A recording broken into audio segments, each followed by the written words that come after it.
Hello everyone, thank you for watching our videos. I want to implore you to like and share our videos to your friends such that we can understand accounting concepts, financial matters, taxation and auditing together.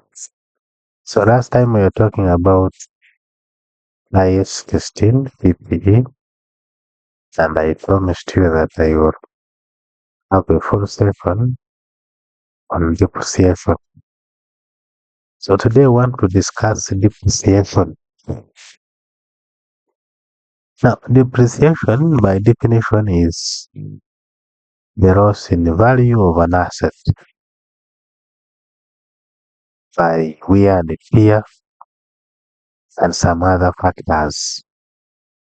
So we are going to see how does a non-current asset depreciate and how do we compute depreciation.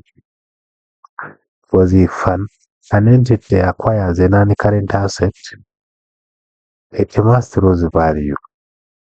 In the process of its productivity, it loses value by depreciation, and accountants should recognize depreciation in the financial statements. We shall see how depreciation is recognized at the end of this session. So now, before we calculate depreciation, there are some key factors we must consider, and one is the historical cost of the asset. Before we start computing depreciation, we need to first understand the cost of the asset. And when we say historical cost, we mean the cost at which the non-current asset was initially recognized in the books of accounts. 2, the scrap value. If at the end of its useful life, there is a scrap value, estimated scrap value for salvage, then it must also be considered as an important factor while computing depreciation. Then another factor to be considered is the estimated useful life of the asset. How many years do we expect to use the non-current asset acquired? If it is a motor vehicle, how many years do we need before do we estimate it to be used by an entity? So now we are going to look at causes of depreciation. Causes. What causes depreciation, or why do non-current assets lose value? One, we have the time factor. As time goes on, if, for example, you buy a motor vehicle today, if it spends a year while being used by an entity, whether you like it or not, it will lose value or it will depreciate. 2, wear and tear. Of course, wear and tear means that if you bought it, let's assume at 50 millions, and after some time you want to sell it, you can't get 50 millions because the tires will be worn out, the color. So that is also another cause of depreciation. Then 3, change of technology. This is commonly with the phones, computers, like the way you can see that the evolution of computers phased away typewriters. So immediately, typewriters depreciated because technology adversely affected their performance. Then another cause is rust, rot or decay. An asset can decay or can rust and therefore hence losing value. or it can be an accident.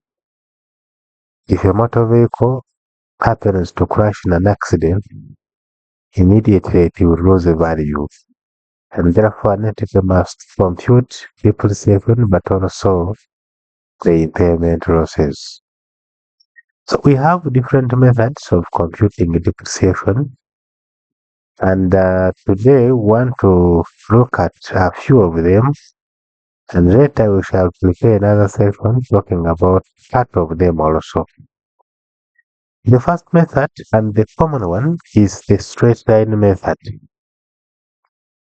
It involves dividing the depreciable amount of the asset over the estimated number of years or the useful life of the asset.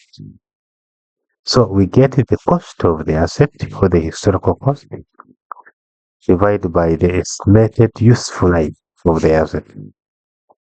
So if we acquire, for example, an asset, like in the previous video, we saw how to initially recognize an asset in the books of accounts. And we said that IFRS 16 says that an entity should initially recognize an asset at cost. And I remember we saw how we arrive at the cost of the asset. So if we want to compute depreciation, we first get the cost of the asset. Two, we also get the estimated useful life. If we acquire a motor vehicle at, let's assume, 100 millions, and it is estimated to work for the entity for a period of like 5 years or 10, let's take 10. Let's take 5. Then for us to get the depreciation per annum using the straight line method, we get 100 millions divided by 5 years. And that will give us 20 millions. So 20 millions will be depreciation per annum. So now in year 1, recognize 20 millions as a depreciation. In year 2, 20 millions. So it is a straight line. So depreciation is the same until the asset is depreciated to zero or to scrap value. So if scrap value is given or if it is also estimated, well, how you get depreciation by getting the cost of the asset minus scrap value over the useful life of the asset. Now that is straight line method, which are, I think, we are going to maybe practically see how it works by using an example. As if you can see here, depreciation using straight line is equal to cost minus scrap value over estimated useful life. So we have a practical example here that we are going to do pragmatically. And the example says that an equipment was purchased from England at 12 million. The installation cost was 2 million, while the cost of testing was 2.6 million. The equipment is expected to be useful for 6 years, at the end of which is estimated to have a scrap value of 1.5 million. So now, from the information given to us, we are given the purchase price of 12 million. Let me paint it right here. But also, we are given the installation cost. This equipment needs to be installed, and we are being charged 2 million for installation. But also, we have testing cost at 2.6 million. So if you can borrow the knowledge of IFRS 16, IFRS 16 says that an entity should initially recognize a non-current asset at cost. And I remember we said that getting the cost of the asset, we have to total up all the costs incurred to put the equipment to the working conditions. So now the purchase price was 12 million. the cost of installation was 2 millions, and the cost of testing was 2.6. So I will come here, and now I just say that the cost of equipment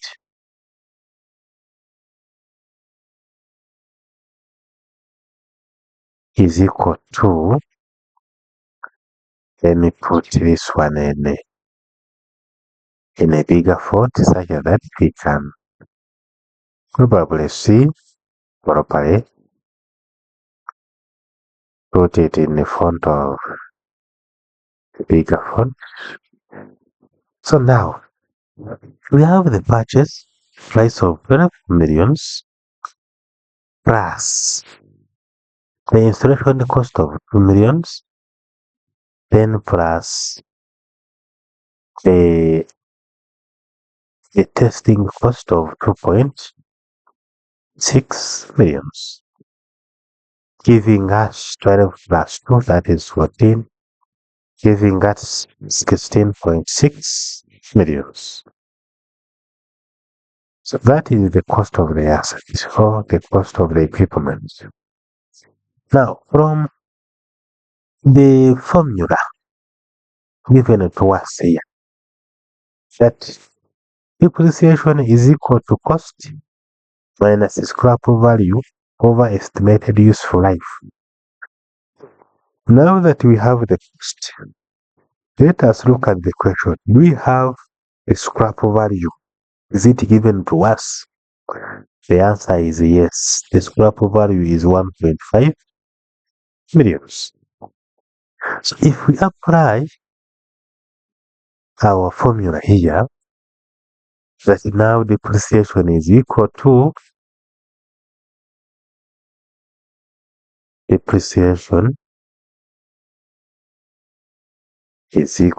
cost. Our cost is 16.6 millions minus scrap value of 1.5 millions. This one will give us 15.1 million.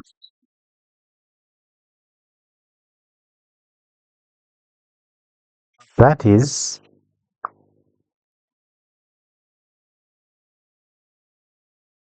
let us first give. Let us first handle this at once. The all of this is over what? Over the useful life of the asset. They told us 6 years. It is here. And paint it red. So now, if we can get this, of course, here we got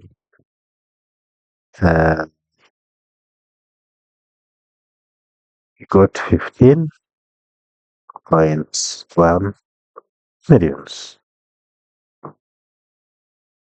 Now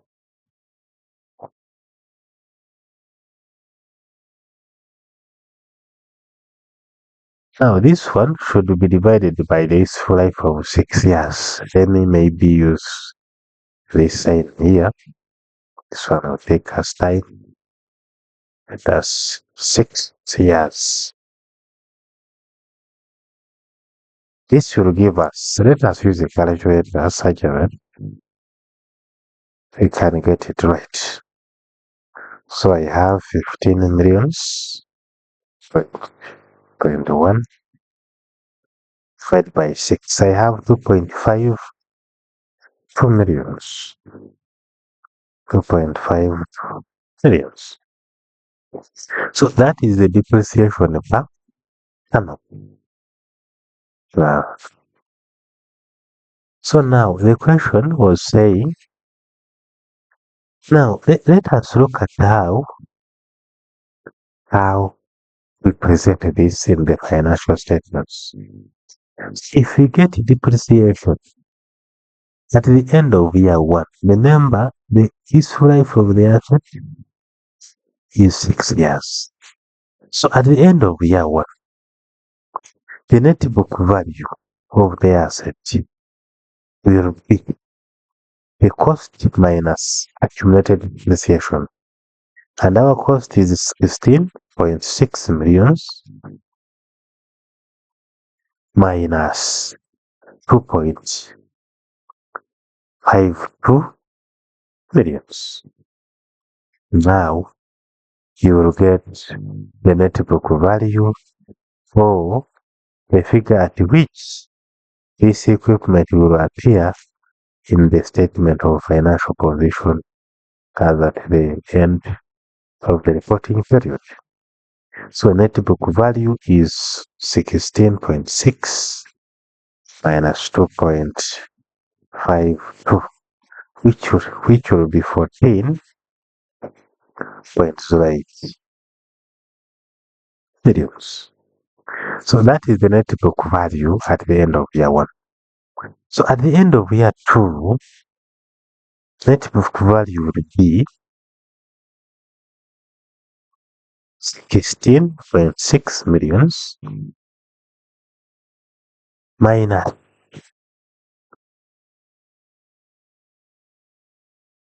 now depreciation per annum is 2.52 millions, but times 2 years. That is how we handle the straight line method of depreciation. So times 2 years, now we shall get the net book value of 11.56 millions. So that will be the depreciation. I mean, that will be net book value at the end of year 2. So when we are reporting, depreciation goes to the income statement as an expense, and the net book value goes to the statement of financial position as a non-current asset, and that's how, likewise to year 3. Year 3 now you get the net book value, you get the cost, which is 16.6 millions minus depreciation per annum of 2.52 millions times 3 years to get the net book value. So reporting depreciation, it will be 2.52 millions in year 1, in year 2, in year 3. It will be uniform because the method is straight line method. Now, we have another method called reducing balance.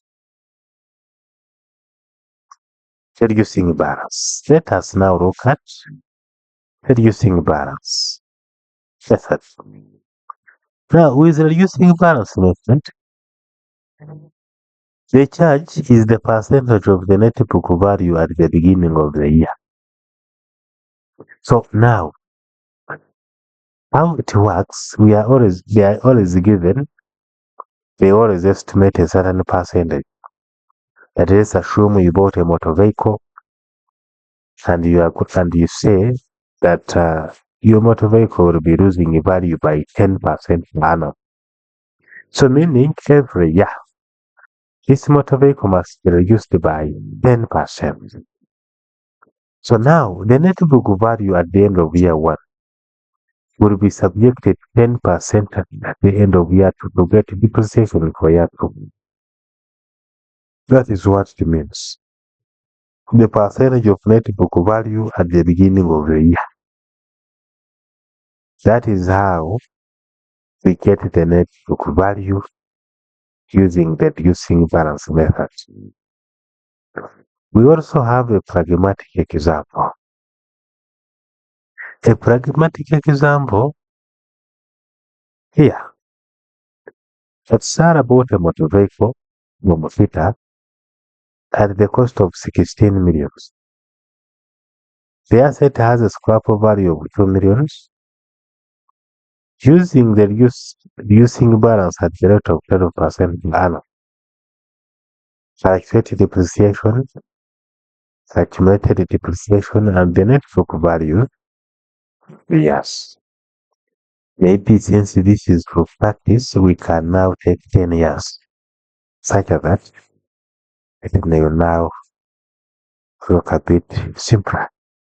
What we need to understand is the principle. Now, let us now work it out. They are telling us that the cost is 16 millions, but the estimated scrap value is 2 millions. The depreciation rate per annum is 10%, and they're asking us to compute depreciation and the net book values for 3 years. So we have agreed that we have scrap here. So to get the depreciable amount, we first get 16 millions minus 2 millions. What we get, we multiply by 10%. And automatically we shall get 16 millions. Let me first put this one in a bigger font such that we are able to here see what we are handling. Good. So we have 16 millions minus 2 millions. 2 millions is scrap. We shall get 14 millions. 14 millions times. We are multiplying this by 10%. 14 millions times 10%, automatically we shall get 1.4 millions. So that is depreciation at the end of year 1. That is depreciation at the end of year 1. So now, if that is depreciation at the end of year 1, what is the net book value? The net book value will be now 16 millions, which is the cost, minus depreciation for year 1, which is 1.4 millions. This will be now 14.6. 14.6 millions. That is at the end of year 1. Now, year 2. Year 2.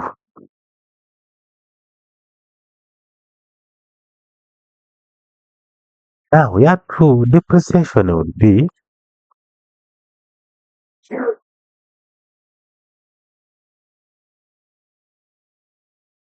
depreciation is going now to be the net book value at the end of year 1, which is 14.6 millions times 10%.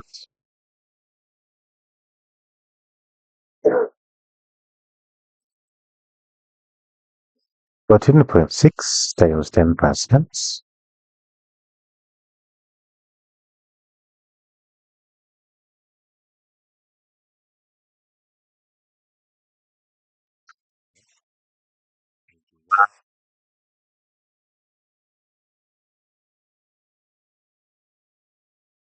Station at the end of year 2 would be 1.46 millions. So that is at the end of year 2. So if that is the depreciation at the end of year 2, add about to the net book value. Net book value now will be 14. The net book value at the end of year 2. I mean at the end of year 1, which is 14.6 millions minus depreciation at the end of year 2, which is 1.46 millions.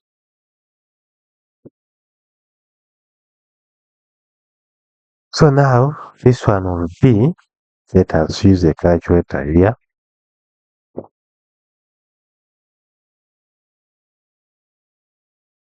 minus 1.4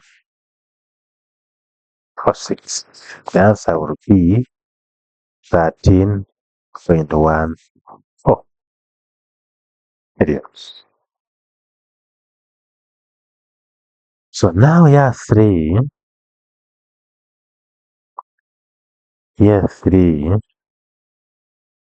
depreciation will be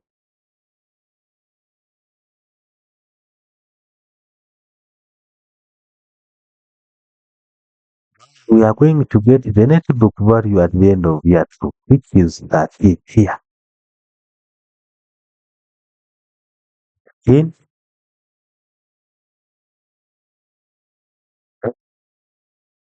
then we multiply by the depreciation rate, which is 10%. What do we get? Let us use a calculator here. I am 0.1 because the depreciation would be 123.14 millions. So if that is depreciation, the net book value now would be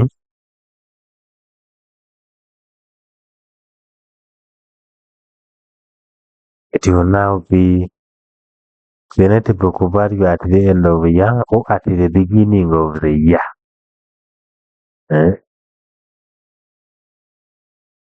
One can say that the opening carrying amount at the start of year 3, which is now 13.14, then multiply by 10%.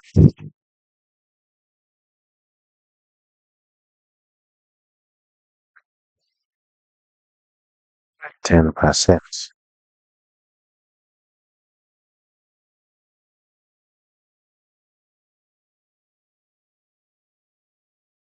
Different 1.4 times 0.1.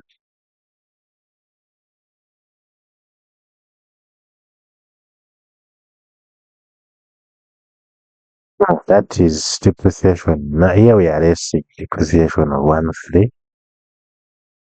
That one we computed. So here we are raising 1.314, 1.314, and the answer would be minus this, and the answer here would be 11.826. So now you can see that this is year 1. Year 1 and depreciation is computed.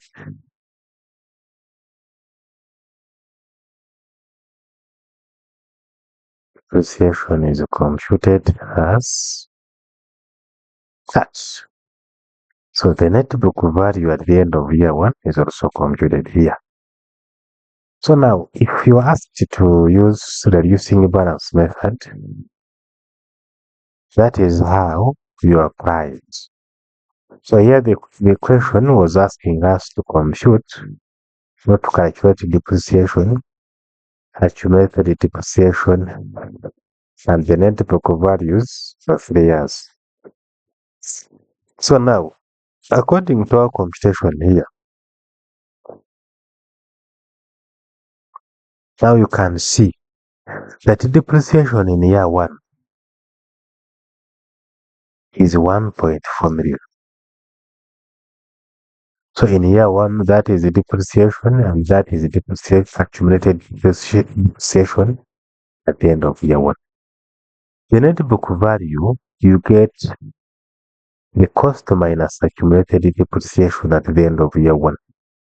And you got it here, the cost is 15, accumulated depreciation is 1 1.4 millions. So now depreciation here, at the end of year 2, you now get the net book value at the beginning of year 2, which is the net book value at the end of year 2, because the closing net book value must be the opening net book value 10 times the rate, which is 10%. Then here we get the depreciation at the end of year 2. But to get the net book value, we erase this depreciation at the end of year 2.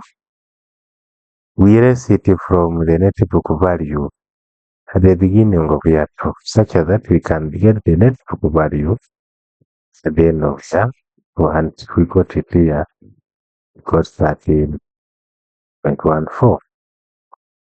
Then at year 3, to get a depreciation, we got the net book value at the beginning of the year times the depreciation rate of 10%.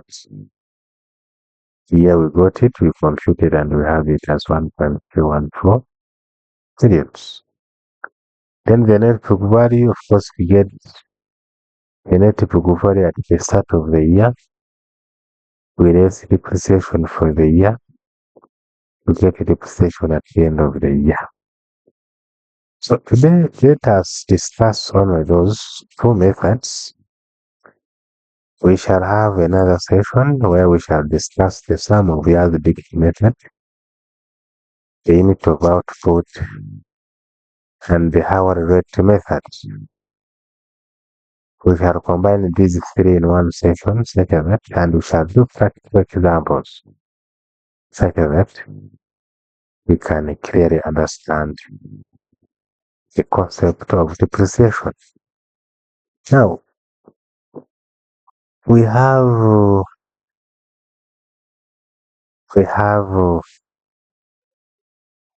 now to do that, I think, in the next session.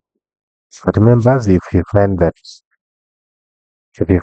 this video is useful, make sure you subscribe such that other videos can reach you. You can always get notified whenever we post a video.